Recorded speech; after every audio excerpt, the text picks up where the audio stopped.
Hey there, welcome to Why We Roll, a tabletop role-playing game design podcast.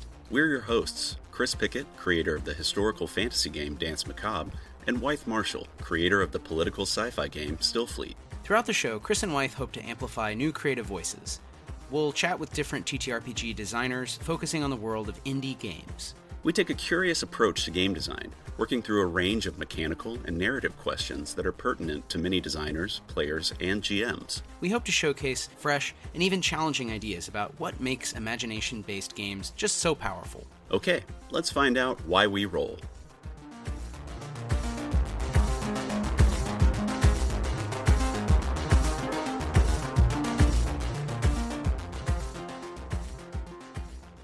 Hello, how's it going? It's great. Good. Welcome to Why We Roll. This is a game design podcast. We really focus on tabletop role-playing games, but today we have a special episode. It is the first, it probably won't be the last, where we're going to talk more about other physical games and sort of the Venn diagram, the concentric circles, the, help me out here, Tetris block metaphors, linking different genres of physical games. So, imagination-based, story-based games that use physical props to, we could probably talk about computer games too, and certainly card games, but board games are going to be the focus. So that's sort of the genre. Awesome. Why we have a couple board game aficionados, dare say experts. So thank you so much for joining us. And I will say, at the top of the show, I'm Wythe Marshall, and my co-host and producer Chris Pickett is not joining us because of technical difficulties. So everyone wish Chris's computer well, and we will, sally forth and have a good conversation with the three of us. So You can do it, computer. yeah. Sarah. So we have two amazing guests. So Sarah Shah is a board game expert, and do you want to introduce yourself? I've met you a couple of times through Aaron, and we really appreciate having you on for a variety of reasons. But I know you create board games in a minute, so I don't know if you want to say a little about that work, and if there's other board game work you're up to. But we also want to thank you because you did actually help us when we were launching Stillfleet, even our first big Kickstarter. You kind of weighed in and helped us think about, how to get people's attention with physical games in that space. So we really appreciate having a little more of your time and to hear more about, kind of your perspective on just what makes games fun. So yeah, Sarah, do you want to say a little about your background? Sure. I don't know how much of an expert I am. That's a very weighty term. But I've been playing board games for many years, and I started my own channel, my YouTube channel back in 2020, and I've been creating content since then, and I cover a lot of games which are launching on crowdfunding websites like Kickstarter or GameFound. So that's how I was able to know a lot about Kickstarter and kind of give you guys some tips on Kickstarter and stuff like that. So board gaming is like my nighttime hobby and passion, and during the day I work as an attorney, but board games are a very big part of my life, and I attend a couple international conventions in every year as well. So UK Games Expo is one of my regular conventions, and I've started making Spiel Essen my other regular convention, which is the largest board game convention in the world. Yeah, wasn't there like 50,000 people at it last year? Oh no, way more than that. I mean, I think that you're talking about Gen Con numbers. Like, Gen Con is like 80,000, I want to say. So Spiele is like, no, Spiel Lesson is like, I don't know, like 200,000? more than that. It's a lot of people. Really? Yeah. Wow. Yeah, it's humongous. Like the convention center is gigantic. Yeah. Well, we're very jelly. That sounds super fun. One day we will get to UK Games Con and Spiele, but for now we're US exclusive. That's super cool. And so, I mean, if people want to find you at the top, they can look up board games in a minute, and you've reviewed like hundreds of games, right? Like, a lot of games. A lot of games, like a lot. And my own personal collection is around 700 or so board games. So, wow. Well, so Sarah used to live in Ithaca. That's how we met. And Sarah gets copies, like review copies of games, and then she would bring them to the local weekly board game meetup. We get to play them, which is always super awesome. So you get games that even other people haven't played yet. Oh, yeah, yeah, You're that's so ahead of the curve that yes, yeah. yeah, it's pretty cool. I mean, I found it harder in Ithaca to get people to play games that weren't released yet, which I was shocked about. Like when I became a content creator, I was like, "Oh, people are going to be so excited to play games Mhm. that, they're the only ones who are playing it in this world. It's not released yet." And that was not the case. Like most of my friends wanted to play games that they knew really well, and I was like, "Are you Right. serious? Like if I had a friend who had these exclusive games, I'd want to play them." So yeah. Yeah. Well, we can talk about playtesting. That's very much the same in TTRPGs. You can make something really amazing that no one's ever seen, and most Yeah. people will look at you and be like, "Yeah, let's play 5e or whatever." Right? Yeah. Something they know, and I think there's I think a cognitive basis for that. The idea of like 80/20. These kind Mhm. of, I don't know that the numbers make any sense, but this sort of general Pareto rule of like people want things to be about 80% or some percentage familiar, Yeah. and maybe they'll accept a certain amount of innovation. But so that's great. That's something we've talked about with TTRPGs before, but I'd love to hear your take on kind of acceptable innovation in board games. Before we hear more from, let's just keep calling you an expert, and you can keep saying no, but expert Sarah Shaw. Okay. Uh, we'll introduce our other guest, our good friend Aaron. Aaron, you Hi. are a member of the team, but you want to go ahead and introduce yourself? You're also many other things, I should say, but you have created products for Still Feed. Yeah, So thanks. I won't list all of my hobbies because we have other things to talk about. But for the company, at least, I do all of the coding, website stuff. I built the Strings app. I wrote Rain Thieves, the book we released during the Kickstarter. Um, we just shipped off a card game that I designed, which I'm assuming we'll talk about later in the show. So I don't want to bury the lead, but we'll talk about later. So I am going to bury the lead. And I'm working on another game that's set in the Stillfleet universe, and I have like at least 3 or 4 other games. So you and I were talking earlier today about or yesterday about the Reiner Knizia 50 drawers thing, which I know, Sarah, I think you know about that from interviews, right? Like Reiner Knizia has 50 drawers of games he's working on. So I was inspired by that. So that Calyx shelf that used to hold board games has boxes, and each box is a drawer. So I'm trying to. It won't hold 50; it'll hold 24. But That's still a lot, though. Making yeah, 24 yeah, games and getting them out there yeah. is Especially when it's it's going to not take even a my while. day job. Yeah, This is my nighttime job. for now. For Yeah, now. yeah. Someday goals. Excellent. Well, thank you both for making time, and yeah, Aaron, if people want to find more about you, more about Stillfleet, they can go to stillfleet.com. Mhm. But also, you can tell people now and remind people at the end, if they want to find out about other projects you're working on, feel free at any point.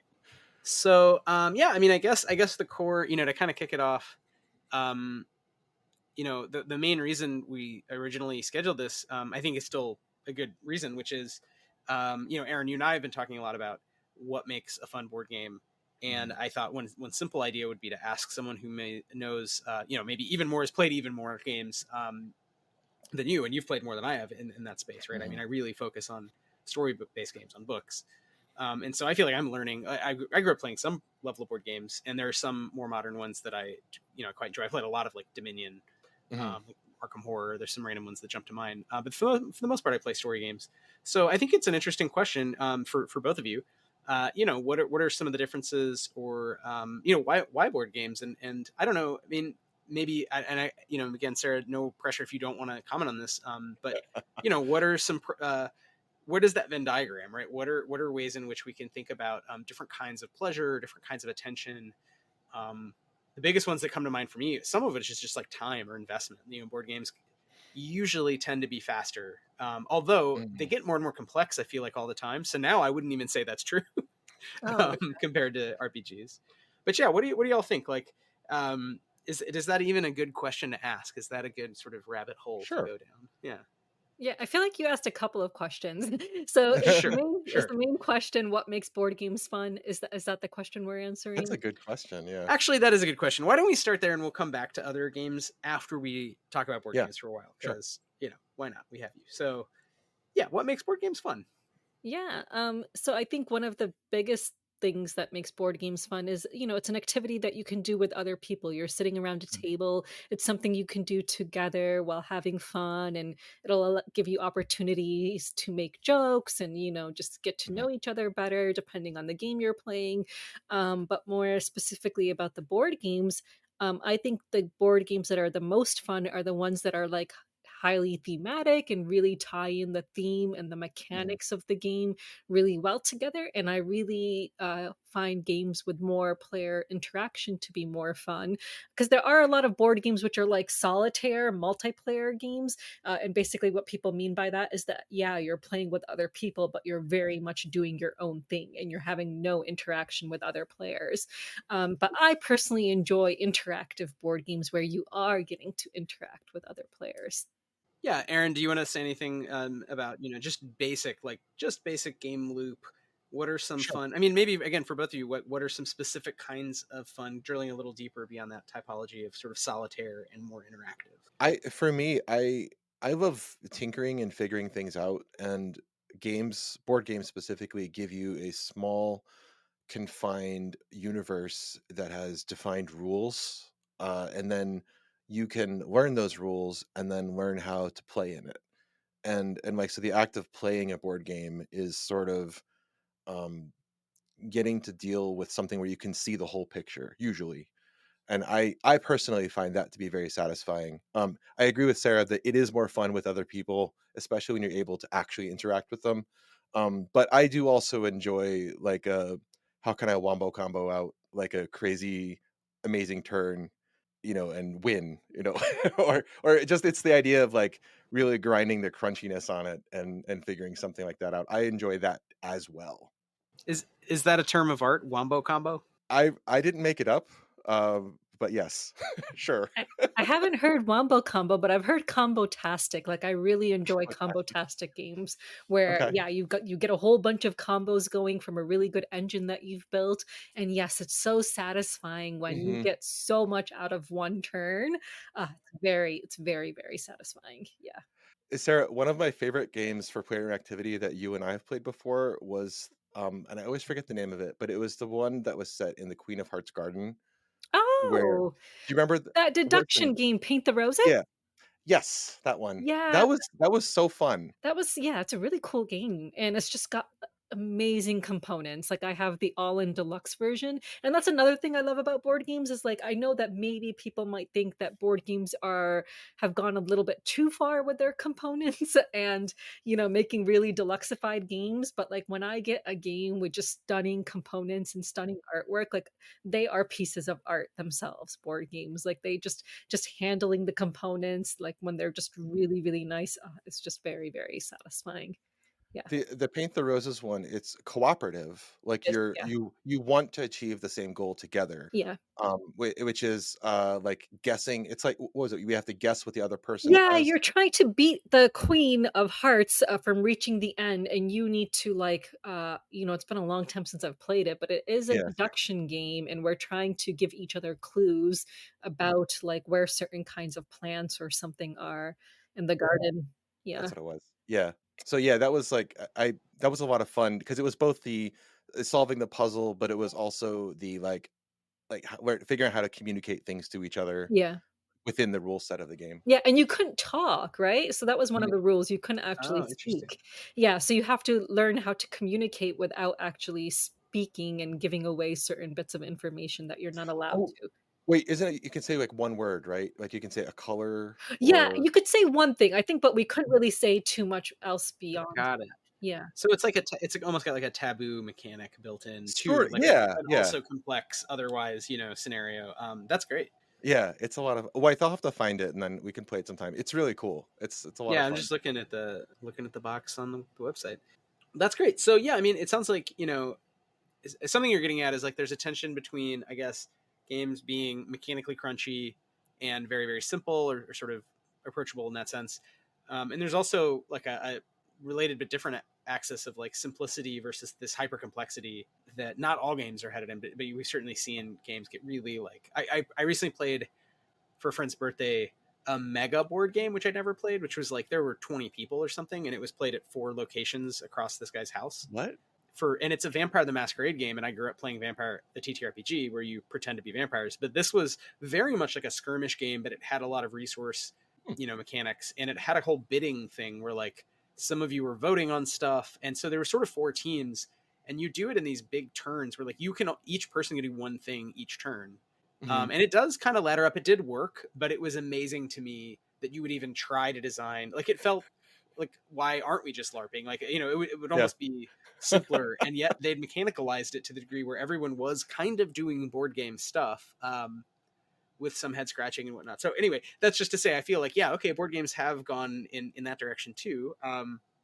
But yeah, what are some? So I mean, you mentioned Paint the Roses. Are there other games that jump to mind right off the top of your head that, like, I don't know, people may not know about, or anything that you just feel like we got to talk about this game that's super fun? Is that like a dumb question because you've reviewed like 1,000 I mean, games? it's a hard question to answer. There's so many games.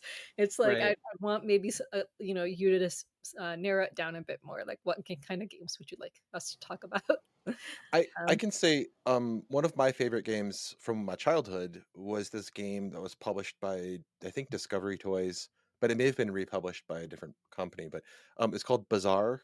I think, Sarah, I think you and I might have played it. is it by Sid Jackson?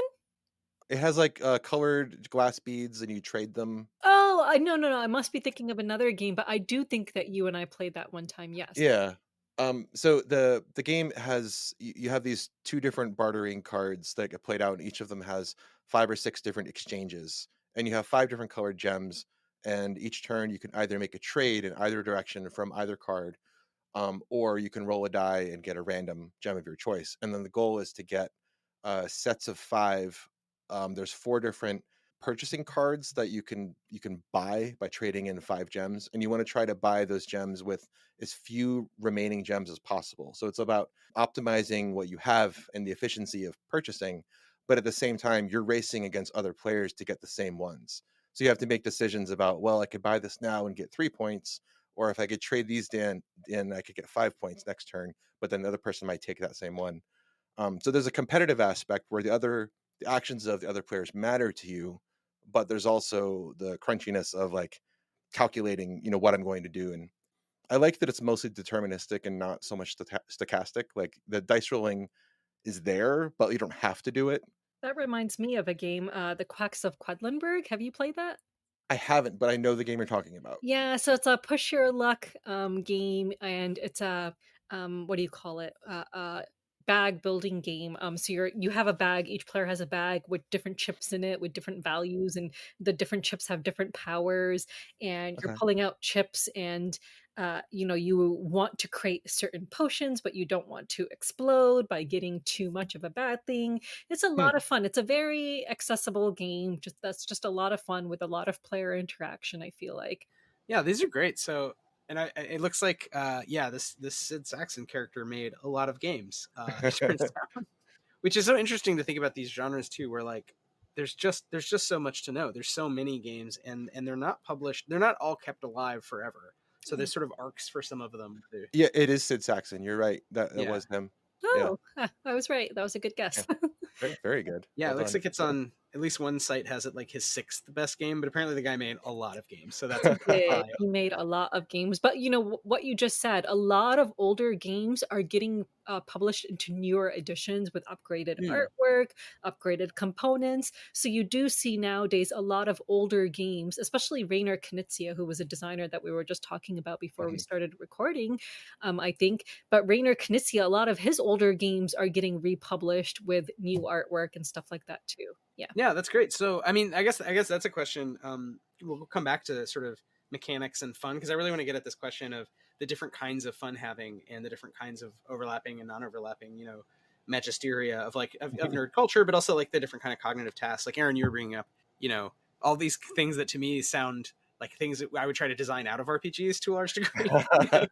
But I mean, I guess there is a different kind of fun to be had. And the same reason, I mean, I like playing poker, and it's obviously to some degree there's a kind of mathiness to it, and knowing the likelihood of a card showing up or not is pleasurable. But to come to the market question, I mean, maybe this is just a general. I'm just curious, like where do you see from a high level, having reviewed a lot of games in the Kickstarter era, the hobby going? Is it that it's growing and that there's just so many people buying games that's a generally good thing? We're gonna have more and more innovation. What are some trends? I mean, I'm just genuinely like, I really got to know. Yeah. There's so many trends. I guess Yeah. there's trends in towards like certain kinds of themes, there's trends towards certain kinds of mechanics, and things come and go, right? So like one year, like for example, zombies might be super popular, but like recently we saw so many mushroom games, like so many games about mushrooms as a theme. Really? So yeah, so Like lots after of. Morels? Huh? After Morels? Yeah, after Morales, like Oh, way after huh, Morales. Like Morales was a okay. much older game, but like within one year, I think I backed like three or four different games on Kickstarter that had mushrooms as a theme. So yeah, so you'll see different games that come up in terms of theme, in terms of mechanics. Like one year, it was an innovation for basically a worker placement and a deck building to be in the same game at once. Now that's not so much an innovation. Like now you'll see many games do that, right? But once a game does it for the first time, and Mhm, another publisher might have thought about it at the same time, and they might release their games around the same time period. Like I'm thinking of Lost Ruins of Arnak and Endless mhm. Winter, which are two games that have both worker placement and deck building. But then after a while, it doesn't. And even I think Dune Imperium. But then after a while, it doesn't become as much of an innovation, and it becomes more common. And then people are just trying to think of the next big thing. Right. So it becomes uh, metabolized It within the does, sort yeah. of collective knowledge of game designers, and becomes a tool that we can use. And yeah, the next generation will probably bake it in more often. Oh yeah, for sure. Like yeah, like in my own personal game that I'm designing, I'm trying to also have it be both worker placement and deck building, but at this point in time it's not innovative. So I feel, as someone who hasn't designed a lot of games, hasn't actually published a single game yet, but I feel like it's something that's doable for me now because I've played so many games that use both of those mechanics now. Yeah, well, that's something we should definitely talk more about. I definitely want to hear about your game, and maybe that's where we can spend the bulk of our time. Is kind of like how does one design a good game in the board game space. And then yeah, Aaron, I mean, I definitely think it's there's a question of adaptation that we can start touching on with TTRPGs and try to bring Mhm. it back to that world. So yeah, I feel like the mushroom thing it's huge with RPGs as well. I mean, it sort of never stopped. I keep feeling like every season we're gonna see it slow down, and then there'll be like five more like mushroom Borg type books that come out. It's cordyceps from climate change, I'm telling you. Yeah, well, I mean, I guess it's good if it leads to some sort of ecological awareness. I worry that is a sign that that there's not enlightenment happening. It's just We're just all becoming mushroom. no, yeah, it's just like I don't know. It's not meaningful anymore, right? It's just like a thing people are doing as a reflex. But I could be Mhm. wrong. Maybe it is that people are going out in the woods and gardening. Yeah, so I guess turning to so Sarah, I mean, I'm curious. When did you decide to make a game? Is this recent, or Oh has this god, been on your mind no. for a while? I mean, I think Aaron is the better person to ask about game designing since he's actually gotten a game published now, whereas my game has been in the works for many years. Because my issue is that I'm a perfectionist and I'll start with like one idea in mind and then I'll scrap it and I'll be like, oh, maybe this mechanic will work better. And then I'll scrap it again and then I'll start over with something else.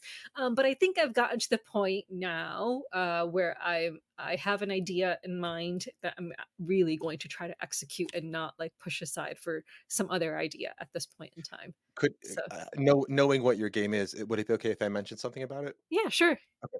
So one thing that I think is really cool about your game is what inspired you to make it in the first place, which is something you actually really care about, and that was motivating you Yeah. to create the thing. So I'm sort of setting you up if you want to talk about it. Yeah, no, it's Yeah. it's still a huge motivation behind my game. So I have volunteered at elephant sanctuaries in Thailand. So a lot of people know about how elephants are poached in Africa, but I think fewer people are aware about the horrors that Asian elephants go through. So people aren't aware about how elephants need to be trapped and killed in order to be trained for, various industries, whether that's like trekking or circuses or logging and elephant massages and being used in temple festivities and all of that. So people aren't aware about the horrors that Asian elephants go through. So I am working on a game about rescuing elephants from these various industries in order to put them into sanctuaries. So I want my game to be both fun and educational. Well, that's really great. I mean, that is why we make games. That's why that I started the company was to have games that are number one fun, but yeah, like number two have some sort of ability to open up a space of conversation about something meaningful about, generally sort of politics, society, and the environment, ecology. And I'll just say, yeah, the elephant issue is quite real. And going to Thailand, it's very noticeable because there's a lot of elephant sanctuaries. There's a lot of people fighting to like end the use of elephants for essentially entertaining tourists. Yeah. But there are still a lot of people, yeah, like using elephants to entertain tourists in a way that is like clearly not good for these Right. animals that are extremely intelligent. They live, as long as humans. I mean, it's just an insane. It's a really like very visibly obvious like that shouldn't be happening. Kind No, of it shouldn't situation. be So, happening, but it still yeah. is happening, and I think, one of the problems is that a lot of places are now masquerading as sanctuaries when they're not sanctuaries. Mm, So more yeah. and more of these, profit-generating places are seeing that, oh, people want to do ecotourism, they want to, make more ethical choices, and they will masquerade and claim to be a sanctuary, and then once people get there, it's too late. They've already paid, to do like a day visit at the sanctuary and then find out that it's not actually Yeah. a legitimate sanctuary. It's a little like the question of eating, sustainable slaughter or sustainable, pasture raising of cows or so. And it's, I mean, it gets into those questions. I just think with elephants, it's so ridiculous because they're a lot smarter than cows for one. I don't know. There's a lot of Oh, reasons, but elephants are yeah, amazing animals. I mean, they're yeah, so empathetic. I often say they're more humane than so many humans. Like yeah, they take care of their young, they have nannies, they bury their dead and mourn for their dead. Like they're just amazing animals. And they don't deserve no animal deserves, that kind of treatment, but especially not elephants. yeah. Well, I think that's really awesome, and I definitely want to support your game and learn about Oh, it. We thank don't, you. if you don't want to talk about it, you don't have to, but we definitely can, because it's true that we've published some games, and Aaron recently published this card game that Aaron you worked on for a long time, so we can definitely talk more about that. Sure. Which is a little bit maybe I guess it's a question for y'all, how you feel card games fit into board games and whether one is sort of a subset of the other or they're often distinct enough to kind of treat effectively as two different things. But yeah, no, I do think, Sarah, it'd be great to hear kind of how you're going about thinking about game design. And I think there are a lot of overlaps that I see, and I hear already in what you said, like with TTRPGs too. You can have a good idea and noodle on it for 10 years or more. And you can also say, no, I'm going to sit down in a month and just make myself publish something on itch. Instead of a 200 pages, maybe it'll be 20 pages, but and maybe it'll have typos, but also like that's life. Mhm. And otherwise, no one will ever know. No one will play it. I can't get feedback. And yeah, I mean, another piece is like having to resolve or not resolve. That'd be great. To deal with this question of kind of the didactic nature of the thing you want to talk about philosophically, and then the fun of the game loops, and do they interact, and how do they interact? Which is something we've certainly talked a lot about. And Aaron, I know like with Malinger, right? We've talked about you know does it feel like you're being a middle manager who's Mm-hmm. resisting the evil company they work for in some way, or does it feel like you're just being a bad guy, or does it feel like none of those things because it's just worker placement and people play board games and don't think about it? And like, are we okay with that? So I guess it's a choose your own adventure. Do either of you want to talk about game design? Is this a good time, Aaron, to talk more about your game, or Sure. Sarah? Do you want to? Should we come back to you with like questions about the elephant game, or do you not want to talk about Oh no, is I'm it happy to talk early about days? it. Oh, great, great, great. Yeah, did you want to go first, Aaron, or shall I? Yeah, sure. I'll take the ball for a moment. I would say that like one thing that I found, because I also have that problem, Sarah, of like always having too many ideas and then always pushing the goalposts back, like, oh well, I could make it a little bit better. And I definitely feel that deeply. What I've done for myself for that is um I just do brain dumps. I learned last year that I can use voice dictation with the Apple Notes app. And so when I feel that like my brain is full of an idea, I will just do a brain dump and dictate to my phone. And then it becomes like this 10-page long screed about whatever the idea was. And then it's out of my head and then I don't have to think about it. And then I just keep an archive of those. And then sometimes I'll suddenly have an inspiration where I'll feel like, oh yeah, that idea that I just had would go really well with this other idea. And then I can kind of combine them. But that way I don't get too distracted away from the goal of like trying to push the game forwards. But sometimes, you hit a roadblock.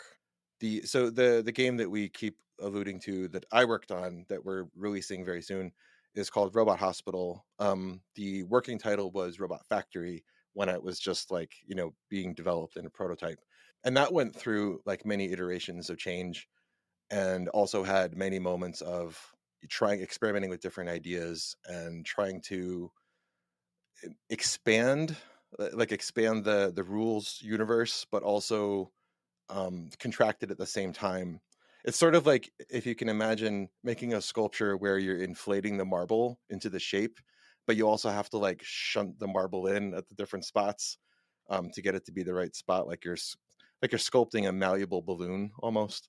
That's sort of what the process has felt like, because there's always like that the tension between making the game bigger to make it be everything it needs to be or wants to be, but also keeping it tight so that it is only what it needs to be to get the theme across. And the game itself, and I've played it with both of you, so you both know, but it's a very basic like 10 to 15 minute trick taking game. I think it has some innovative drafting mechanics about like you're dealing cards into piles and you take all the cards from a pile. It's a kind of an adaptation of some other draft mechanics that I've seen. And the player interaction is all very simple. You can steal cards from other people, you can steal cards from yourself, you can munge other people's work that they've been working on. I don't know. We have to just have a link, I guess, to the page on the show notes, right? Yeah. Right. Yeah. Yeah, but I mean, I think of it like having played it. Yeah, so I think we should talk. Yeah, we'll talk about Robot Hospital. Sarah, let's talk about Mhm. your game, and then maybe we'll come back to Malinger, Sure. and maybe Sarah, you can comment in general on sort of these questions of game loops and innovation and board game design. But something, Aaron, your game reminded me a bit of just classic set making Mhm. card games, but it had the innovation of stealing cards, which Mhm. felt generally just fun. And I think it's something that like I remember early on, like when Magic was young, there was that interactivity and that was like Mhm. outlawed because people were spending a lot of money and you didn't want to have basically little kids using their allowance to buy expensive cards, and then some of them it was like cut them up and throw them onto the other card or whatever, and it's like, well, mom and dad are going to be real mad about that mechanic. But I love that like you have stealing, and it's not because it's not Magic, right? It's not collectible, it's just one deck where you're cutting it up, you're getting some cards, and then you're able to both make sets in a very intuitive way but also do some of this light sort of thievery. And you had already the kind of idea of it being a science fictional universe, and so we brought it into Stillfleet because you've been Mhm. writing for Stillfleet, and we thought that was a nice way to kind of push the idea a bit. Mhm. But yeah, I think it's a really fun, repeatable, game. And I remember also liking the fact that you wanted to be for all ages, so that kids could understand it, but it wasn't like dumbed down. Like it has strategy that like obviously adults are going to pick up on probably generally faster. But it allows a smart kid to catch up and get into it. Mhm. So I think that's all just to set the stage for like from my understanding of why you designed it, how you designed it. You had certain kind of goals in mind in terms of its Yeah. simplicity and complexity, the interactivities, and the target audience. And then years later, yeah, we're very lucky to publish it. So we're very happy to do that. I guess Sarah, I don't know if you. What's a good question?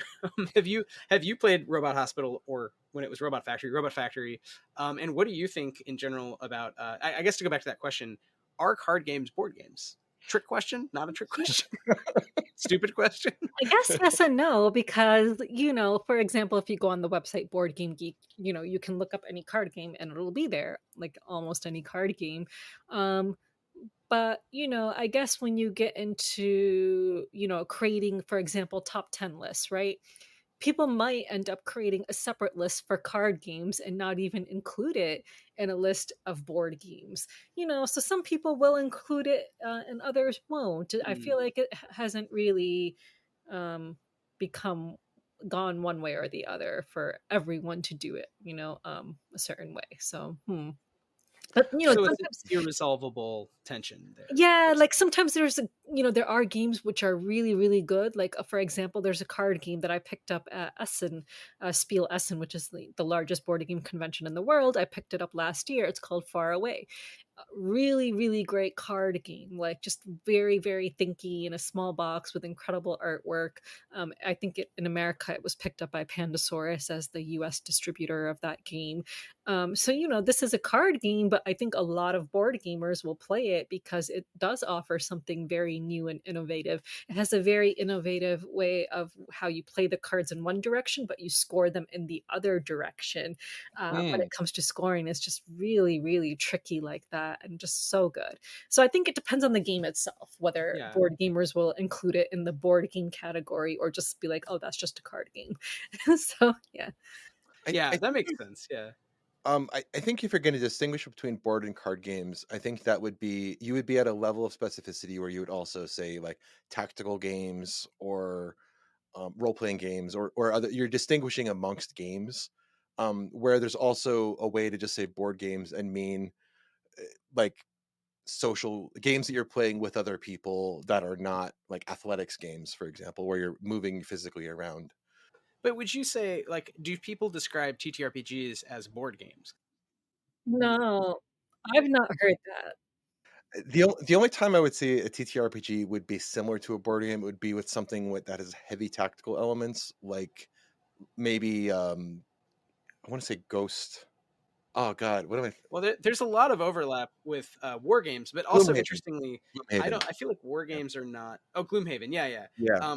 I feel like right. Gloomhaven presents an interesting case, and skirmish games in general Hmm. are they, is a war game a board game? I mean, this is kind of like the card question. It's a trick question, Yeah. but I also think it points at the kind of Venn diagrams here, Yeah. and Yeah. maybe that gets at the game loops of so war gamers want to have a story component that you might find more in a TTRPG and a freedom of kind of movement, but also they're very constrained in terms of mechanics, more like to me like a board game.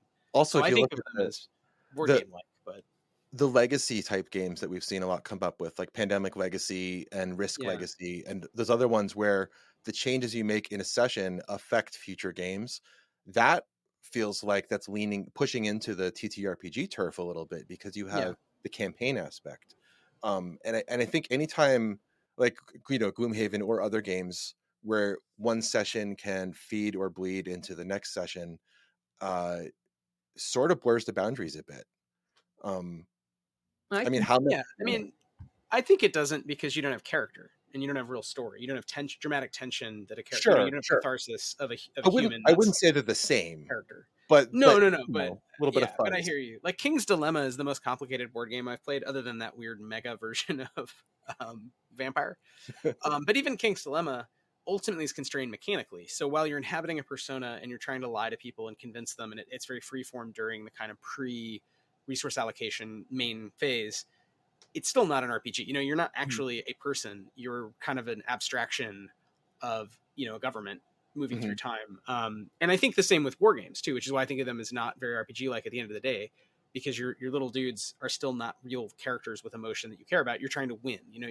They're a finite game. You either win or Well, lose, in did you almost ever all play these cases. did you play Diplomacy? The classic, like Yeah, that's an old one, right? That's like a. yeah, I wanna say from the '70s. I It's don't think I played that. it's a game, I believe it takes place in World War II or early to mid 1900s.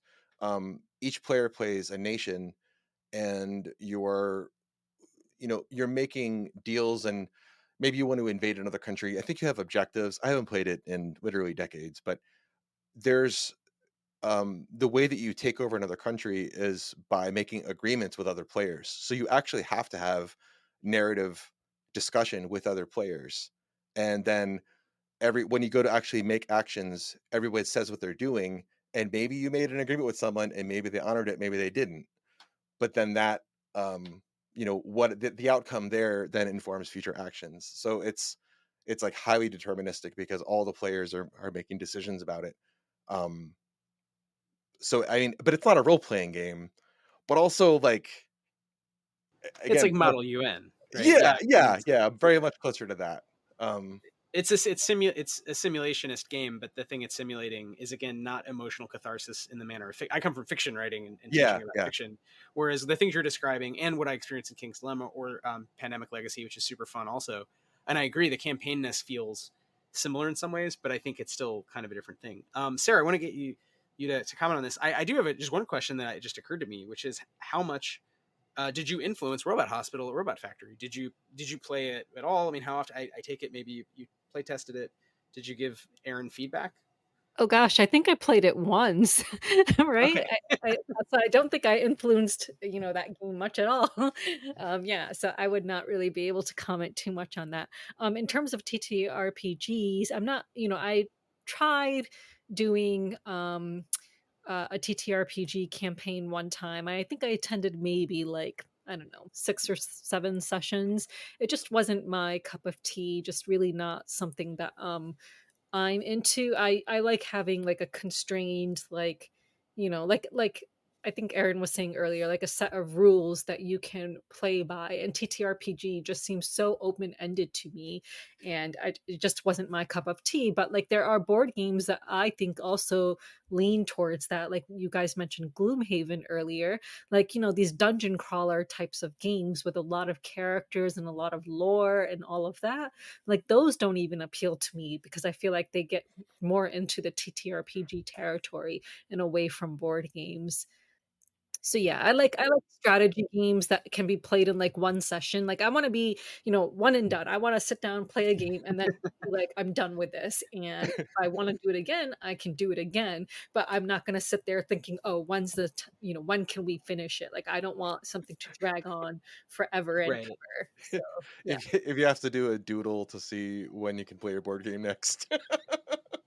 Yeah, that's how you got to do these games. That happened for me with Gloomhaven and with King's Dilemma. We did finally finish King's Dilemma. It took like a year on and off. Gloomhaven, the first session I played went so over time. I think we were like fighting fucking wolves and goblins, like the lowest level.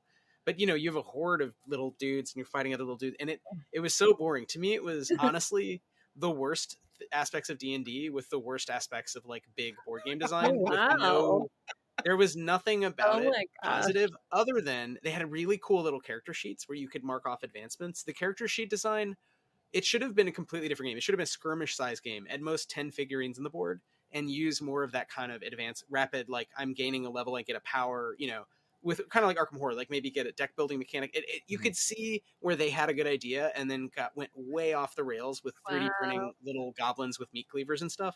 And, Gosh. again, not fun to actually play Yeah, you in better not post that on Board Game Geek. You would get a lot of people showing up with pickaxes and stuff at your house. Oh gosh. Because there was like a battle going on between Gloomhaven and Brass Birmingham at one point, which is now, I believe, the number one game on Board Game Geek. But for the longest time, it was Gloomhaven, right?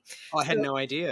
yeah, yeah. And so then finally, like once Brass Birmingham like started making its way towards the top, like you had people that were just creating accounts and trying to downvote one game or the other just to Wow. keep their game in the number one spot. Like, so if people heard your comments about Gloomhaven, I mean, it doesn't bother me because I Well, love hopefully they it. will. Hopefully they will, and they'll come at us, and that will drive the numbers up for the Yeah. show. Yeah. Uh, That's a safe hot take, I think. yeah, I mean, at least in literary RPGs, I think the idea that expensive games with dumb mechanics that are just not as fun as D&D, but doing the same, it's the same as old school D&D. You're just fighting goblins.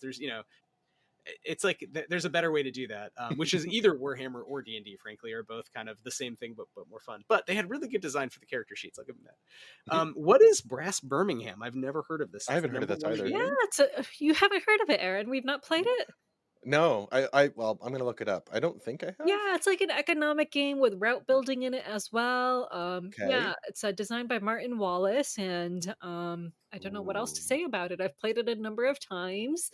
I Um, have not played it, but I'm looking at the pictures and it looks amazing. I definitely want to play this. yeah, we can play it sometime if you want. I really, really Yeah, suck at definitely. it. I'm not even sure I like it that much, to be honest. But I've Is it like more complicated Ticket to Ride kind of a thing? Because it's about trains, oh right? my I take it. god, if you want to compare it to Ticket to Ride, way more complicated than Ticket to Ride. Yeah, yeah. Is it? And then this is Birmingham. This is like, hey y'all, welcome to Birmingham, or is this like, oh, you're in Birmingham?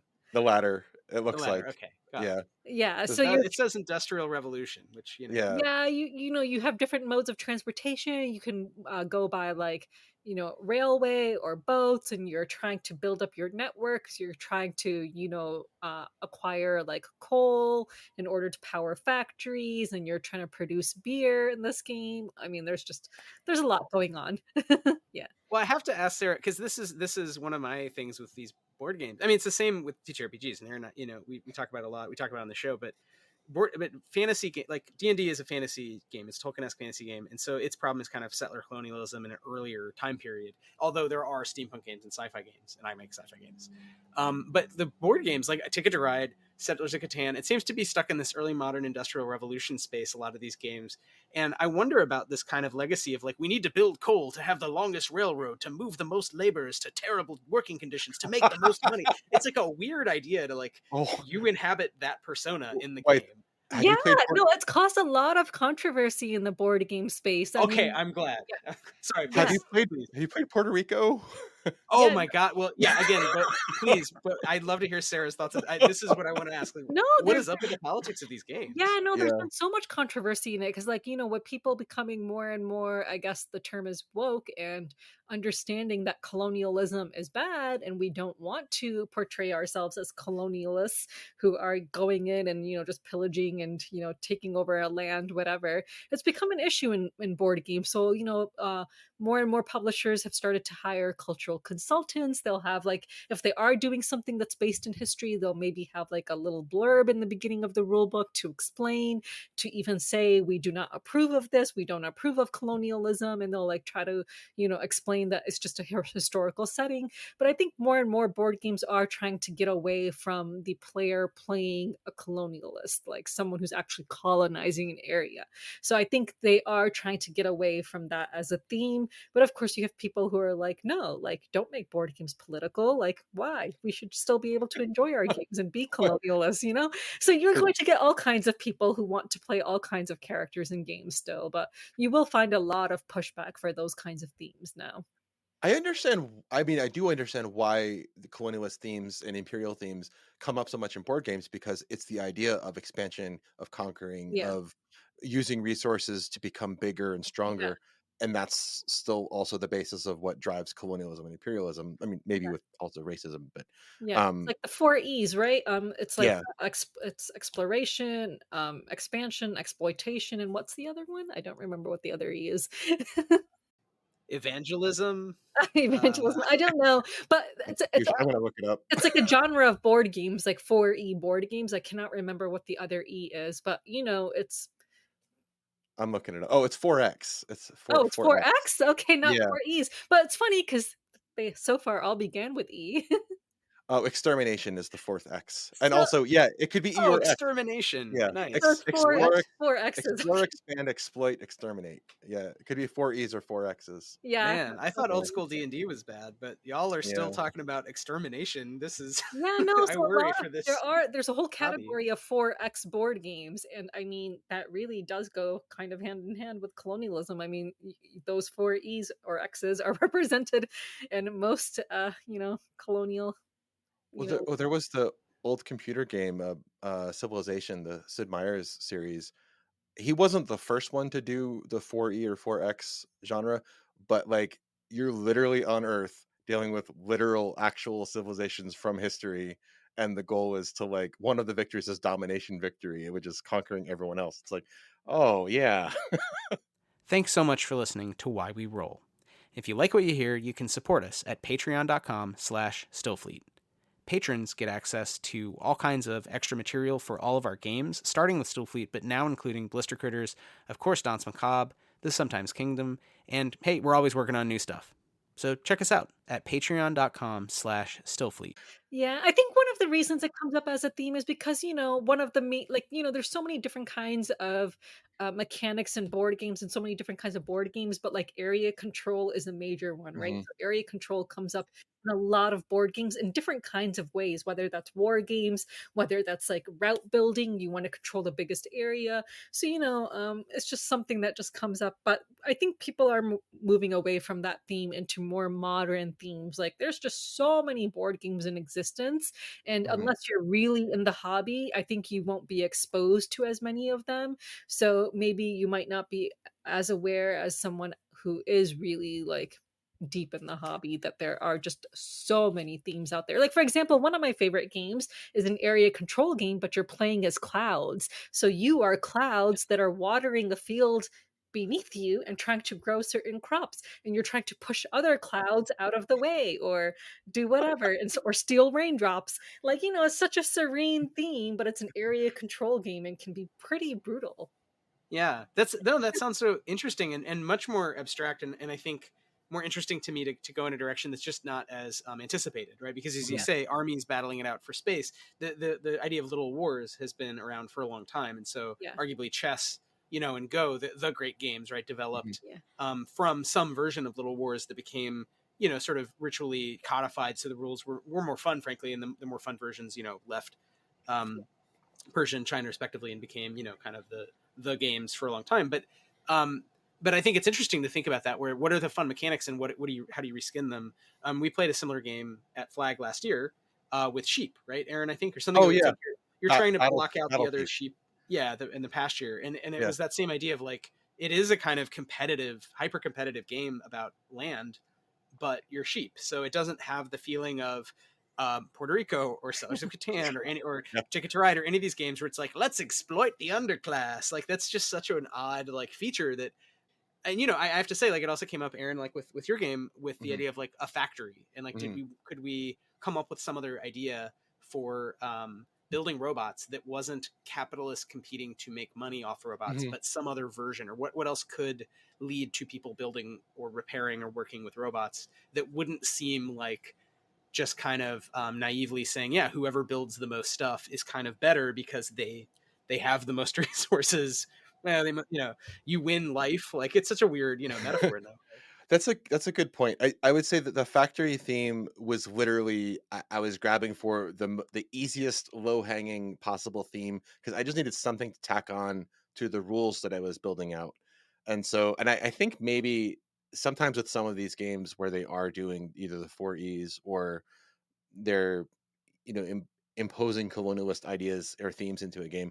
Maybe it's that if we're being charitable, that maybe they just didn't think about the ramifications of what are you really asking players to do here when you're bringing little brown wooden tokens over. What's actually happening here? But the factory game, like I didn't feel married to the idea of it being a factory. It was just like, well, I have parts and I want to make the parts whole again. This was a building something like a workshop or whatever.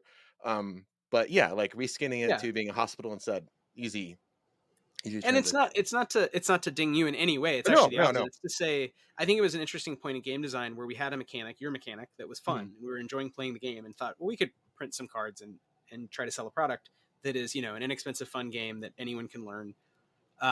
But what is, if we step back, like what are the players? What do they represent, and what are they mhm, doing? And is that something that how excited are we? Do we have other ideas? Are there better ideas? And taking that time, I think, is part of the design process that at least I think we're interested in, and I'm guessing many professional game designers are interested in doing is kind of thinking through the logic, not only of the play loops and the mechanics, but in a way like what does their game represent? And as you said, Sarah, maybe it's kind of a sign of the times. It's just more and more people are aware that like yeah, it's probably a bad look to naively go into a situation and say, oh, oops, we're doing a colonialism. I thought that was okay.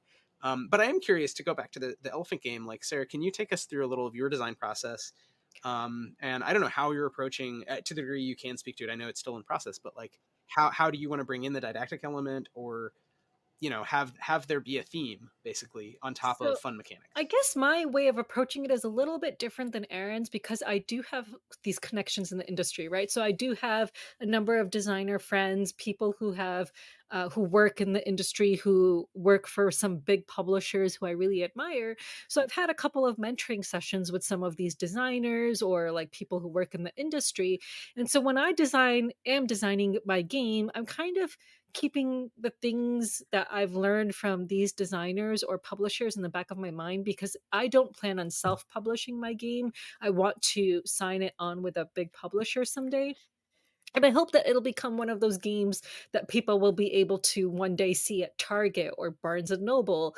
And so when I'm, thinking about designing or actually working on my game, I'm thinking about all the advice I've gotten from these designers who, talk about how you can actually get your game into a mass market store where it will be recognized by people because I want to get my elephant message out to as many people as possible. So I'm trying to market it and gear it in such a way that not just hardcore gamers will enjoy it, but your average person who just happens to be walking through Target and it's like, oh, maybe I should just pick up a board game. That might be fun. And Mhm. sees my game sitting on the shelf and it's like, oh, this is cool. It looks like it's about elephants. You know what I mean? So I have to take into consideration a lot of the advice I've gotten from designers when I ask them that question. So they say, it's really about finding a balance where you can keep it interesting enough for hardcore gamers, but simple enough for it to actually appear in one of these stores someday.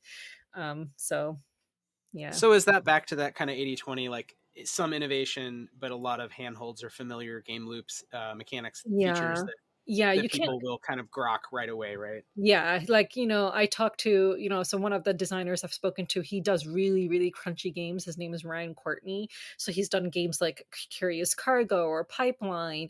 And so talking to him, he was like, yeah, like if you want your game to be in Target someday, you can't like have like these really complex mechanics in this game. Like I had all these crazy ideas in my head about my elephant game and he was like, no, like you gotta take it down a few notches if you want more and more people to play this Sure. someday. So Well, that makes me think also of which this also again came up, Aaron, with your game, and we've talked about more recently and more in depth with Malinger, but kind of adaptation and like having different versions of things. And I must wonder if many game designers and I haven't even read, I can't even say the guy's name. The guy's name whose first name starts with an R and last name starts with a Oh, K and an Reddit N. Heinrich Mitya? Mitsia, That yeah. guy. Yeah. But having, if you have an idea, when do you bifurcate and say, okay, maybe I'll do for myself just the really fun, crunchy version where we're modeling elephant cognition and sociality over 80 years with a community, and then we'll do the target version where it's a game you pick up and play in 30 to 45 minutes, and it has simplified rules. And like, I mean, I don't know, is that some, maybe to try to formulate it as a coherent question, can you talk us through the process of making rules concise and still fun? you know like, how do you simplify and preserve the core?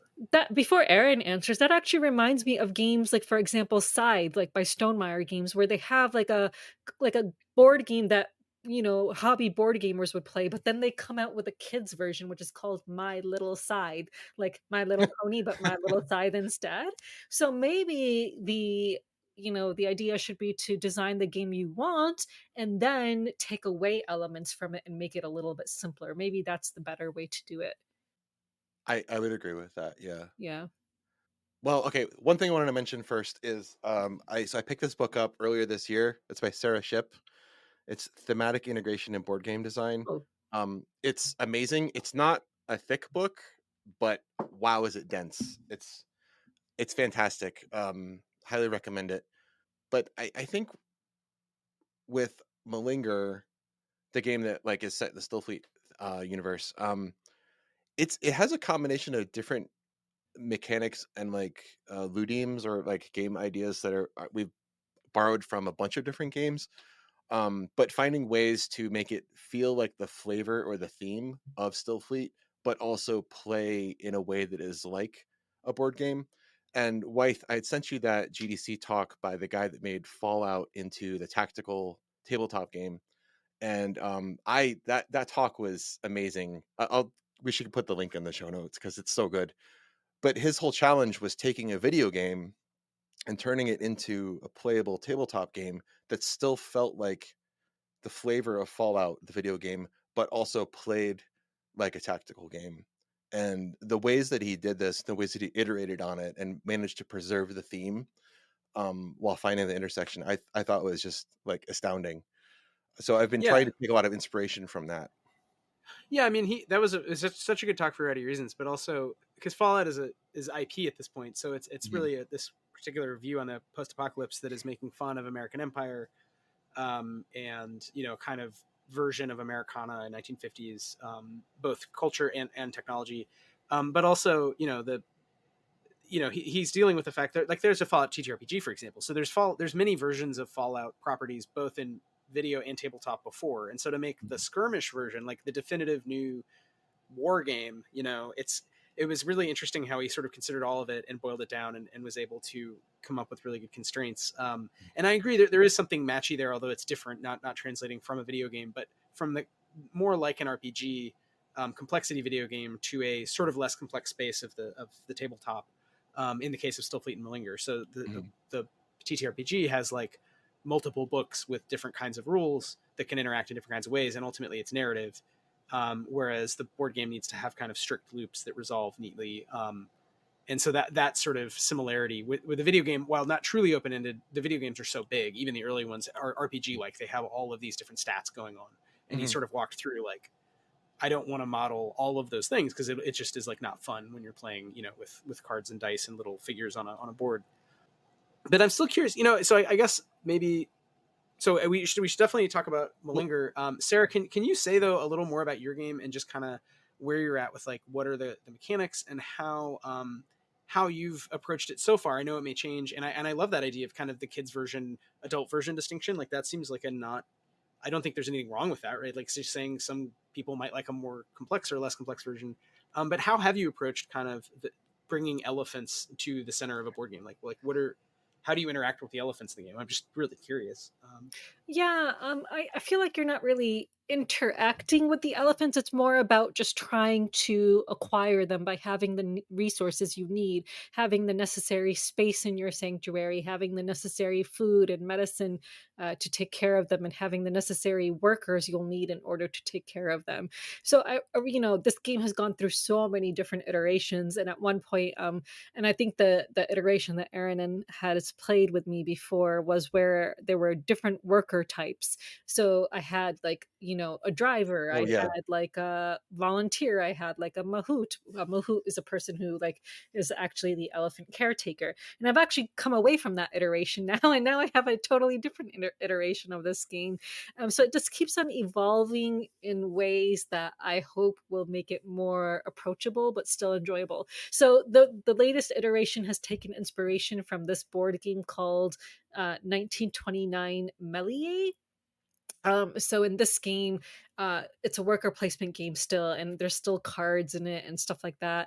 But you're just trying to, in this game, players are trying to put together strips of film, and they're trying to create like a movie set and make sure that they have the actors in the right place and stuff like that. So they're putting workers in different parts of the board. And so when I played this game, I really, really enjoyed it, and I was like, this is a problem with me. Like I'll play a game and then I'll be like, oh, actually this might work really well with my game. And then I'll just scrap everything and then start a whole new iteration based on one game that I played because I'm just so inspired by it.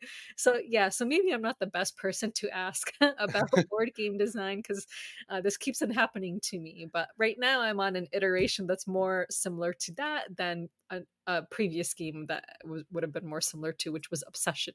Obsession is my all-time favorite game that uses different kinds of workers, and you're building up a tableau, but it's about managing your family's wealth and reputation in like Victorian England. So Cool. totally different theme than elephants, but I had taken a lot of inspiration from that for a previous iteration of my game. So That's cool. yeah. No, that's I great. So you're kind of piggybacking from game to game, and I imagine Yeah. keeping a few things like kind of the magpie approach Oh and, yeah, and yeah. I dropping a few can't things like, as you yeah. go. Yeah. I can't fully copy a game. Although as a lawyer, I can tell you that, mechanics are not copyrightable. So if you really truly wanted to, you could actually take a game, completely reskin it with a different theme, just take all the cards from that game and be like, this resource will convert to this resource in my game. This resource will convert to this resource. Just create totally new artwork, and you could actually publish it if you wanted to and have no issues legally, as long as you're not copying text word for word, and it would be totally fine. I don't think it would go down well in the board game community, but legally you could do that. So I yeah. I think with the idea of bifurcating, like when to bifurcate, the thing comes to mind for me is in college I had a creative nonfiction prof who would talk about murdering your darlings. And what she meant is like when you have this idea or specifically like a line of dialogue or something, and you're like, oh, I have to keep this in, it's too good. That's usually a good indicator that no, you don't. You should take it out. And so a lot of times if I'm toying with a mechanic, I'll keep thinking like, okay, I have to build something around this. But what I've learned is that you can kind of take a page from like Stone Soup, where you've put this idea in and then you've built everything around it. And then if you remove the idea, a lot of times the structure you've created building around that concept can self-sustain. And it's actually more interesting because now it's something new where you built it on top of this original concept that people know, but now you have this whole other thing that is new and it's adjacent to it, and it still gets the 80/20 thing you mentioned earlier. Like you have a little, like a fairy ring, like the mushrooms are expanding, and you have the I forget the name of what it's called, but like as the mushroom blooms outwards, it keeps making a bigger and bigger ring. Is there a name for that?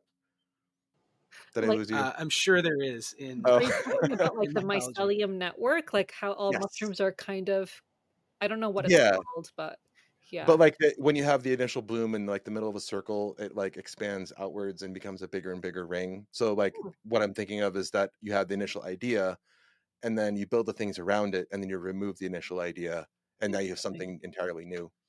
That's a very cool concept. Yeah. Yeah, I think absence. If you look at the kind of growth of RPGs around D&D, I think you could see a lot of that, where the original game is you literally get experience points when you get gold, and you get gold when you kill monsters, Hmm. and you are a hero and monsters are evil, and or rather they represent chaos and you represent law, which is even more kind of insane when you really think about the wording of that. But over time, people have discarded so many of these mechanics where now, things like, you might have a wealth score, Hmm. or a social status that goes up and down, but you're not tracking individual pieces of gold, for one, because it's annoying. It's table maintenance, it's cognitive burden, large numbers that are sort of meaningless. You're also not tracking experience. But I mean, that was there for a long time, and you can see designers kind of beginning to be okay collectively, like you're saying earlier, Sarah, with sort of certain moves happening. So I imagine the same is true with board games in general, and yeah, with any specific board games evolution from the initial idea to the end, you may go further away from the center of the original fairy ring, or you may not go that far if it's you just hit a walk off home run. But yeah, that makes sense that there's a kind of letting go of the original idea that might have to happen to find the ultimate version that's the most playable for the biggest audience. I always Yeah, try to at beautiful. least honor the idea by writing it down, and then I stick it into a file or a folder somewhere so that I still have it, Yeah, and because then it you was a light it good on idea. fire, right? The I mean, Vikings sure. funeral. Yeah, but you keep a copy of it so that you can Sure. use it later if you want. Yeah. Yeah. But yeah, one No, of them that's is why I have Evernote. Yeah. So when I light my notebooks on fire, Evernote has preserved them. Um, well, okay. So I do want to talk about Malinger, and maybe get Sarah's thoughts. I don't know. I guess this is as another question. If the two of you ever talked about it, so whether this will be sort of fruitful, boring. I mean, Sarah, please tell us. We could talk about something else, but we've been working on this adaptation of a tabletop game into a board game. And when I say we, I mean really, especially in the last year. I mean, Aaron primarily has been working on this, so it's sort of an idea that we had. You can probably remember the origins better, but we talked a lot about it, and now Aaron is on sort of a major second revision. Is that fair to Mhm. say? Sort of a second version of the game. Yeah. Um, so it's not published, and I don't know. I think we're trying to make a playable playtest ish version of at least a lot of it for Gen Con. We're Um, I'm trying to make something that Wythe, at least you and I can play together. if you find us, listener, at Gen Con and And you hunt us ask, down, you yeah. specifically ask about it. But so I guess that's a question. I mean, Sarah, have you and Aaron talked about this game? And if not, maybe we can talk a little about that process of adaptation, and see the Yeah. things that go into it. We've talked a little bit about it, but it just Okay, cool. I just saw some news today from a publisher that they're converting one of their board games into an RPG. So they've come Hmm. out with products for like an RPG, and the board game is Tricerian from Mind Clash Games. So you guys are going in the opposite direction. And I've heard of a lot of board games that have been inspired from RPGs, in fact, or as you were saying earlier, video games. But Mhm. yeah, so it has been done before. So Huh. Um, So, and do you feel like that is? I guess that's this question we were originally talking about. How do you adapt in one direction or other? And as Aaron said, like the Fallout example, that is a really good talk of how someone took an RPG video game and made it a skirmish board game. But so in this case, it's a bit similar, but we're taking an NSR, like a modern tabletop role playing game, and making it into, I guess, like a worker placement, resource management, but card based board game. Is that yeah, fair to say, I Aaron? guess you'd have to like see what the story of the RPG is. Is the story more like, you know, like fighting based? Is it more about exploration? Is it more about like building something together? Yeah, I think you'd need to know about the world in order to then determine which mechanics would work best with that world and so theme. The initial inception of the idea for this was I believe it was a Discord message I had sent Wythe like a couple of years ago, where it was like, okay, Lords of Waterdeep X Still Fleet question mark. And then Yeah, I think that's right. yeah, and then you and Ethan and I got into a call and we just started like noodling around on some ideas, and then it just sort of grew from there. But the premise of the game is that in a similar way that Lords of Waterdeep makes you the quest giver, and then the tokens that you have represent like the adventurers that you're sending off to do missions for you. This has you in the role of like the middle managing boss, the refactor in Stillfleet lore, and you have workers who would be the players in the TTRPG version, but in this case, they're just possessions that you have, and you're sending them off to do work on different like destinations and like different rock Goldilocks world and other places. So there is a worker placement aspect, but there's also some elements of the RPG in that like the individual void miners can possess things on their own. They can individually level up once each. There's a small amount of attachment because if you've put invested effort into making one of them better and they die, that sucks. But we also wanted to have some intrigue because the basis of the game is malingering, which like using company resources uh, either adversely or at least wastefully that is not benefiting the company's growth or expansion. Um, so I think the challenging thing thematically was deciding on how do you represent malingering in a game. And what I've come up with so far was you had to first define like, well, what does it mean to not malinger? What if you're a good company person? What is it you're doing? What is in this game, in this rules universe? What does the company want? And if you were to play that straight man character, what would you be doing? And then what would be something that would pull in like orthogonal direction? And then how do you accomplish that goal but using the mechanisms and the means of doing the normal thing? And that sort of like 90-degree rotation, or at least pushing towards that 90-degree rotation, is sort of how I've tried to thematically define malingering in this game. And I intend to include at least some kind of maybe like quasi defector mechanic where like one person is their goal is to be the company man. And because I don't think it should be in every game, but having like one person where you might be that person I think would be fun, because then you have someone in game who's working against you but you don't know it. um but Maybe, the yeah. yeah Have you played Battlestar Galactica? yeah no, I've played Coup. Okay. Is that what I'm thinking of? Though it felt like it was in that universe, but it was a different um what am I thinking? I think it was Coup. Yeah. Can you be Cylons in the Battlestar Galactica board game? Yeah, Yeah. that's what Yeah. he said. That's what it, Yeah. that's why I thought of that game, because you do have Cylons who are working against everyone else, and you're trying to figure out who the Cylons are and stuff like that. But yeah. I still think it'd be hilarious to play Secret Hitler, but where everybody's a liberal. Oh, that would And be you're just funny. So you should do that as an denouncing. experiment sometime. Just be like, all right, guys, we're gonna play Secret Hitler tonight, and have you would have had two copies, so you turned all the cards into liberals, and no one knows. Oh my, that would be so much fun. Oh my god, I would love As that. like a social experiment, I'd be very curious to see how that goes. That would be hilarious. I would love that. I um, love a philosophical game.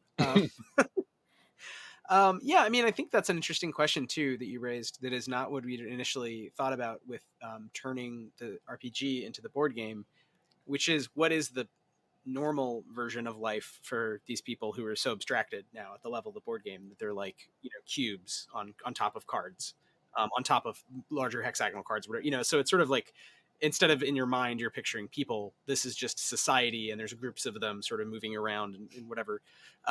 And yeah, I think it does raise an interesting question about the game universe. And that's where, Sarah, to your question about like knowing the universe.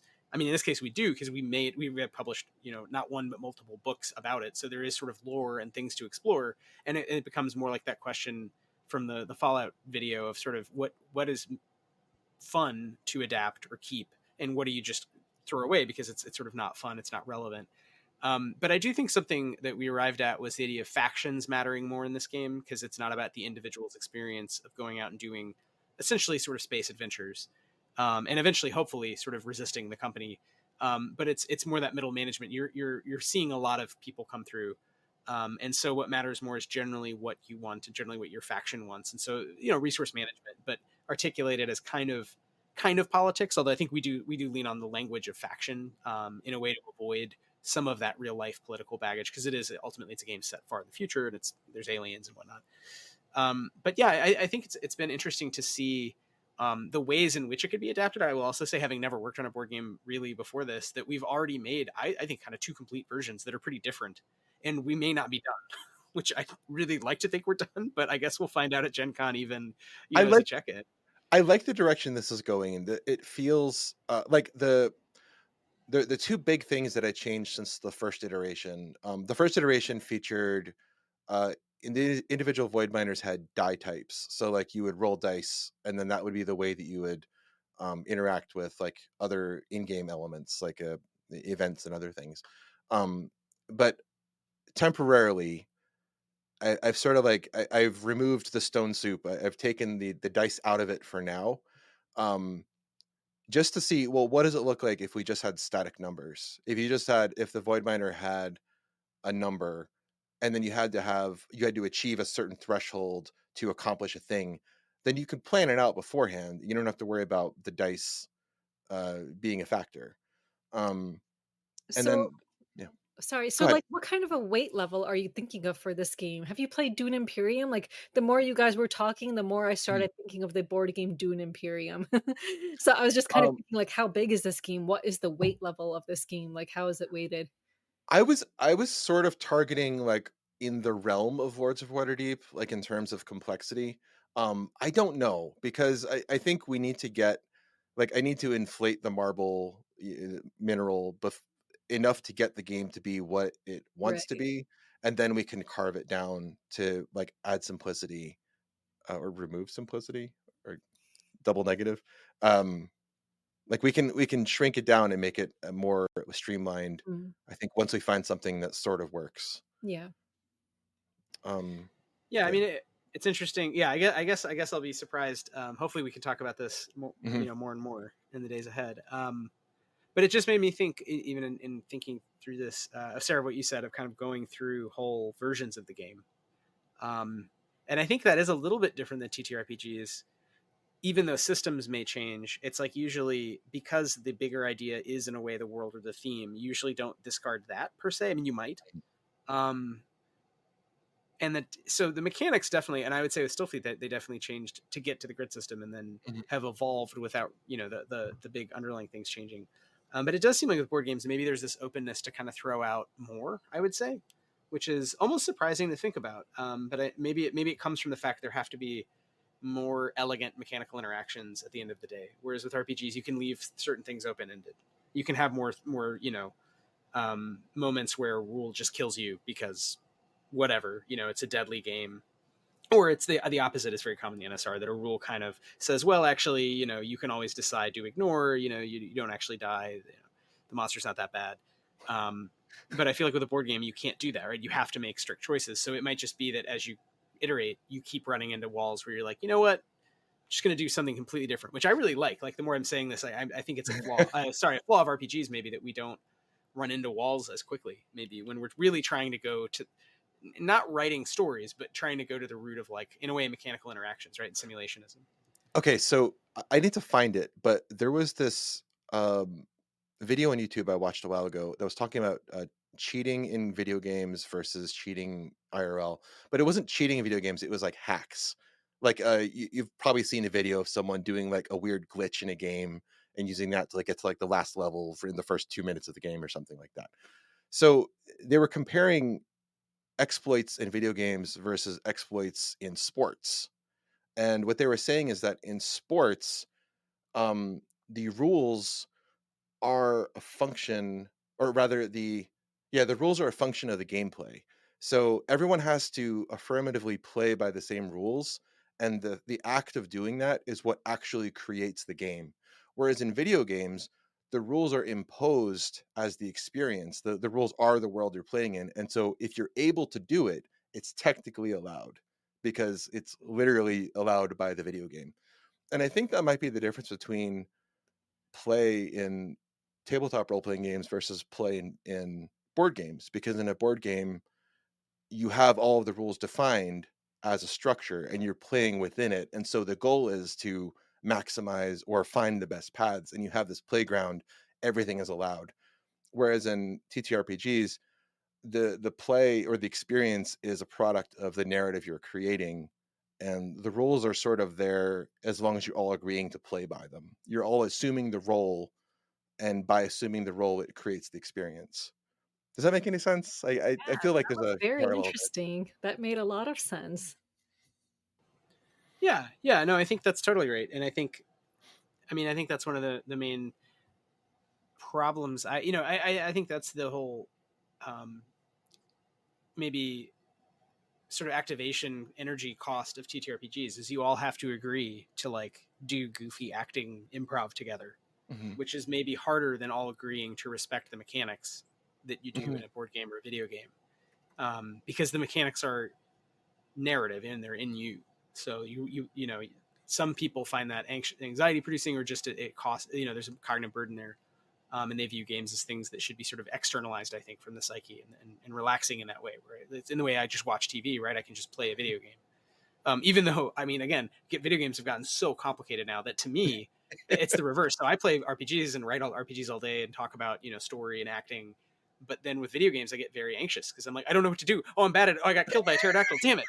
I got to make a new character. And it like causes me that an enormous amount of anxiety compared to board games and RPGs personally. But uh, Like if you do an exploit in a video game, like, and it's successful, like people can't really blame you. Like, I mean, it maybe makes it not fun if it's like a fighting game or something, but if the game allows you to do it, like, if like in a board game too, if the rules say, look, I can do this, and this is a thing in Robot Hospital, was like people kept bringing in their own self-imposed constraints on how they can play. Like, oh, I can only use the chroma grapple to take a card from the discard pile. I was like, what do the rules say?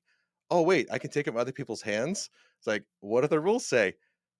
I can take it from anywhere except a completed robot that's been scored. Wait, anywhere? And I'm still waiting for someone to take a card from another table. I yes, really I want to see that happen. let's do it at So Gen Con, Aaron. We're gonna have cross table madness with this Wow. game. yeah, but yeah, but with RPGs though, like if I do an exploiting thing that's technically allowed by the rules, but it makes the game experience bad, like that's shitty. Well, but again, the rules. But what are the rules? I think the mechanics are frequently broken all the time. People agree on like, well, technically that character died, didn't die, rolled high, rolled low, but we're gonna interpret the result differently than one might strictly because it's more fun. And there are purists who believe you should always have these very strict kind of mechanical versions, but I find in reality nobody really plays that way because it is a story game, it's an improv game. Whereas I think true finite games, video games and board games, card games, to your point, it's not fun if suddenly the rules change and no one can agree on them, right? Part of the fun is from the mechanics being kind Yeah. of locked in. Speaking of which, there are board games where the rules are continuously changing throughout the game, and I do not like those games at all. I'm like, what's the point? What is the point of this then? Like, if you don't have a set of rules and you're continuously changing the rules throughout the game, I just don't think that's fun. Those games are called nomics, Nomic. Comics. Nomics. It's like a Flux is an example of that. Flux is an example, yeah. Yeah. I've never played Flix, but I have seen it, so I'm vaguely aware. I mean, that is, yeah, and and of course there's debates even in TTRPGs, so I shouldn't speak for everyone in the hobby. I'll just say I think it's more about the story Mhm. than the dice. Well, we're coming up on time. Sarah, I wanted to return to maybe if you could tell us a little about we haven't really touched on it much, but I'm curious about how you got into reviewing and maybe some of the things you feel like you've learned as a reviewer, or Oh yeah. I don't know, just thoughts from that kind of side of things. But we've been talking a lot about design because that's usually what we do. But Sure. Yeah, I actually ended up getting into reviewing during COVID lockdown because, I kind of ran this board game group that would meet weekly, and then when lockdown happened, I was just really, really missing board games, and I just wanted to keep them as a part of my life. So it's like, what can I do during lockdown to keep board games in my life still? So I started just create on TikTok. I started creating these 1 minute overviews of board games just for fun, and it kind of blew up overnight. Like I was like, if not the first, one of the first board game content creators on TikTok. And now there's so many, like I could not count how many board game content creators there are on TikTok. There's just countless, creators now. But since I was one of the first ones, that kind of just really helped me to get my name in the industry.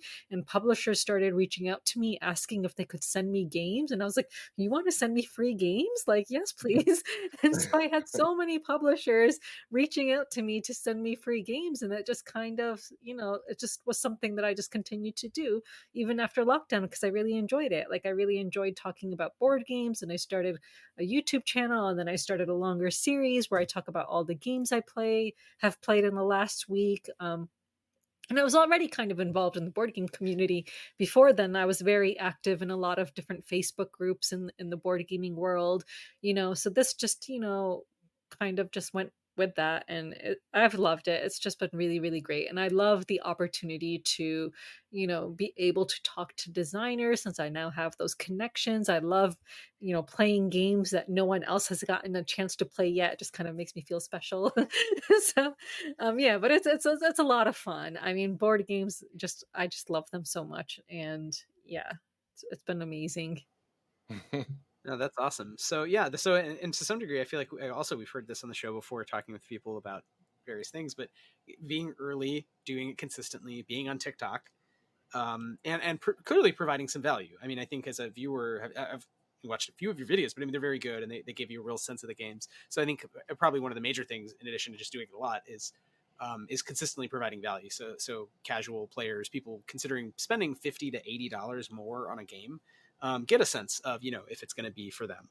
Yeah. So I think that is cool, and clearly there's an art to it, and you must have had some intuition about it. But I imagine you've gotten better over time. Are there things you've changed as a reviewer? Your lens on things I'm over the years? surprised that I still get asked this one question since I've been creating content now for like over 4 years. But basically, for people who aren't familiar with my content, I do like 1 to now 3 minute overviews of board games where I talk about the gist of a game and sometimes go into even more detail than just an overview. And people are always like, do you have a script? Like, do you have a teleprompter? Like, how do you just do all of that in 1 to 3 minutes? And I don't have a script and I don't have a teleprompter. I think the reason or the way I'm able to condense a board game into a few minutes is, first of all, I play it, but I think also my career has helped me to bring out the main points of a board game. So being an attorney and needing to know what the main points are of a document, I think has really helped me to, really bring out the main points of a board game. So yeah, just recently, because I had two videos that for games that launched just today. So both Luthier, The Art of the Instrument, and Yonder were two games that launched on Kickstarter today. And the designer of one of them asked me if I used a teleprompter. And I was like, I can't believe people are still asking me this 4 years later. Like, no, I don't use a teleprompter. But I feel like I've definitely gotten better at it. So it does take me like back when I first started creating content, it could take me up to 100 takes to get a video right where I felt like it was good enough for me to put out, on the internet. Now it does not take me 100 takes, and thank God, because that would be a lot of time. It's a lot of Um, takes. That's a lot 89 of takes. takes. That's it. yeah, it's a lot of Eight takes. So no, I've gotten much better at it. It does not take me nearly as long as it used to in order to, speak about a board game in a couple of minutes and bring out the good points of it. Yeah. Yeah, I mean, it makes sense that as an attorney, you get practice in clearly enunciating to an audience Yeah. something relatively complex in a compact time frame. Yeah. And I imagine also practice makes perfect, right? So now that you've reviewed so many games, as you say, you're reducing the amount of time you have to spend to communicate the same value or even greater value because you now have a bigger corpus of kind of data in your head Right. in terms of, as a reviewer. It also just makes me think, and it may be apocryphal, I'd have to Google it. It's been a long time since art school, but that David Fincher in filming Fight Club had like Brad Pitt fall down the stairs like 12 times in a row, and like he got really hurt, and then at the Oh end was my like, "No, god. the first one was good." Like definitely the first one, and everyone on set was No. like, "Why'd you do that like 12 times?" And he was like, "I don't know, like maybe it was going to be different." Like, no, the Oh first my one was perfect. gosh. But I always remember, and again, maybe that's apocryphal. You swap the names out for whomever, but it stuck in my head as like That's like that's this. part of the experience of artists. Sometimes you'll do it like 30 times, whatever it is, rewrite the same passage. You're like, no, I nailed it the first time. I just, Okay, Stanley Kubrick. yeah, yeah. It's also great to hear that you like reviewing. I do think criticism is it used to be more respected as an art in general, and then now that everyone's kind of a critic and so many people Yeah. have sort of a social media presence where they're giving their opinion about some aspect of culture, especially in nerd culture, right? That it can feel to seem to have lost its kind of edge or Well, there's a lot of controversy in the board game community about paid reviews or paid ooh, previews. So I say that my content, I do paid previews, not paid reviews, because you okay, should not be paid for your opinion on a game. However, if I'm being paid, so my overview videos are sponsored. So in those, I'm not like giving my opinion of the game. I'm just basically giving a gist of how it plays. But there are, the lines have gotten very blurred, and it's a controversial yeah. topic in the board game industry when it comes to content creators who do really charge a lot of money. Like my videos are not as polished as a lot of people who try to do this more professionally and try to maybe do it as their livelihood. For me, it's still something that I do for fun. So but lines have gotten blurred, and it's a topic of discussion, a hot topic of discussion always, whether Yeah, someone was paid to put out a good opinion or not on a game. Yeah. and I think that's so. But I mean, that's very live discussion with TTRPGs as well. I mean, people get Oh, paid, pay for reviews to try to break through this sort of morass of just voices on X and Instagram and TikTok and wherever. And how do you get anyone's attention? And their paid marketing is real, but I think often what works the best is that authenticity of getting people, whether it's a Mhm. mass of unknowns or whether you get yeah. essentially influencer marketing. You get a couple people who are able to engage with the game authentically and say, yeah, it's really good. But it's hard. I mean, I'm very sympathetic to people who are looking to pay for reviews because how else can you get started? You have to start somewhere. How do you get any kind of audience if you That's don't yeah. have cultural capital coming in? So it sucks. I mean, it's kind of a rock and a hard place. It But really I do is. think, Yeah. yeah, I was just going to say I think it's commendable to take it seriously and do good reviews and do it consistently and have a voice that's trusted, because then you can play some of that arbitering role that reviewers traditionally played in the arts before the internet. Of you have to kind of trust somebody to know which movie to spend, I don't know, in 1985 bucks on, right? Are you going to go Mhm. see E.T.? Are you going to go see, I don't know, Steel Magnolias, whatever it is, right? And I think, you had to sort of have someone doing some of the sifting work, the sorting work, because you have a day job, you have other responsibilities. I don't think it's that different with board games or RPGs. It's just now everyone is a critic, and it's maybe even harder and harder to kind of create trust. So I think one of those marks of trust is just being early and being consistent and doing it for a long time. So good. That's awesome. Uh, Maybe one day you will play one of our games that we'll actually publish and give us your honest opinion, and Oh, I would we'll love have a very weird conversation. That's totally crap. It's got all these oh weird no, story I would elements. love to play your guys' board game and really look forward to it. That's awesome. Well, hopefully this fall we can all get together. If Yeah. not at Flag, somewhere. Yeah, Um, FlyCon Yeah, or PAX Unplugged. I mean, time yeah, goes we'll be by at very quickly. we'll be at both. Yeah. we'll be at both. All right. Well, we're over time, I think. So thank you guys for such a great and in-depth discussion. I want to give you all the last word. Um, as usual, this is why we roll. Chris couldn't make it, but thanks to everyone who's listening. And you cannot buy a board games by us, although very soon you will be able to buy Robot Hospital, the card game that Aaron made.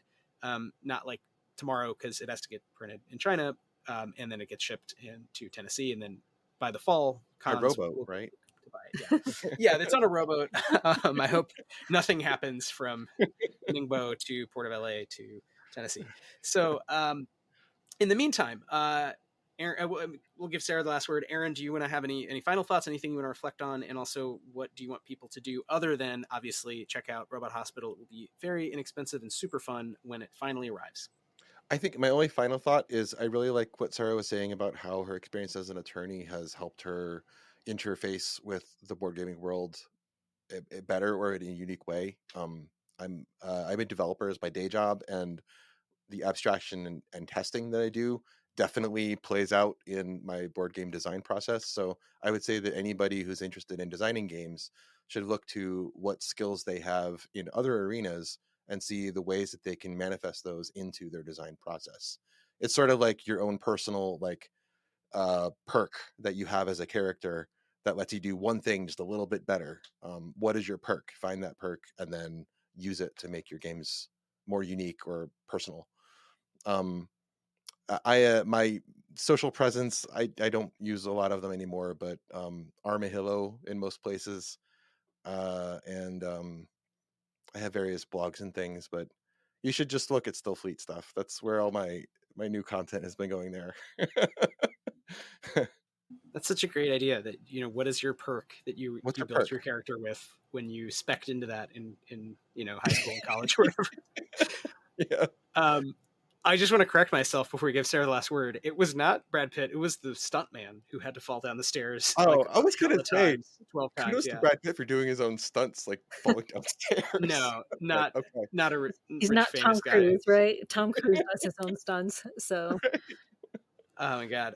Sarah, where can people find you? What do you want people to do? I assume you want them to go check out your reviews, but sure, no, I would love them to go check out my reviews. So if they're interested, they can find my channel on YouTube. It's Board Games in a Minute, and I'm also on Instagram under Board Games in a Minute. But what I would really like people to do is, just be kind to animals. And if you ever see an animal in need, just do something. I think I know this has nothing to do with TTRPGs or board games, but I think a lot of people, if they see an animal in need, they'll think that, oh, someone else will take care of it. Well, you are someone and you can do something. And if everyone has the mindset that someone else will do it, then no one's going to help that animal that needs help right then and there. So if you are in a position to help an animal, please do. That is my last thought. Yeah, we back that 100%.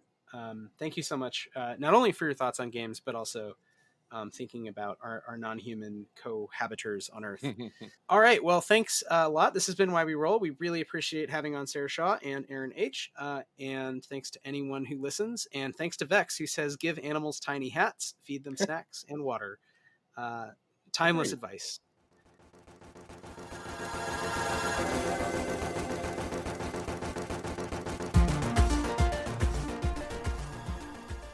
Thanks for listening to Why We Roll.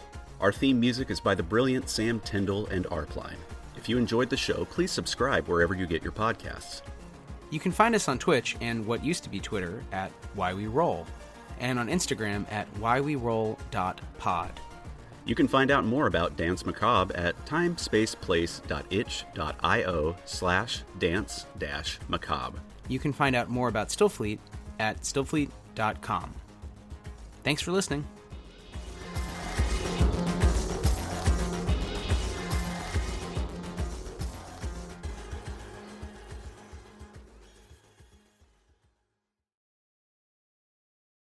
Hey there, I'm Hugh from Moderation. If you like today's episode, why not check out The Next Session, your D&D agony aunt's there to answer all of your questions. Join Adam and Alyssa as they answer questions sent in by listeners like you about how to solve the problems that come with running and playing in all sorts of different tabletop scenarios.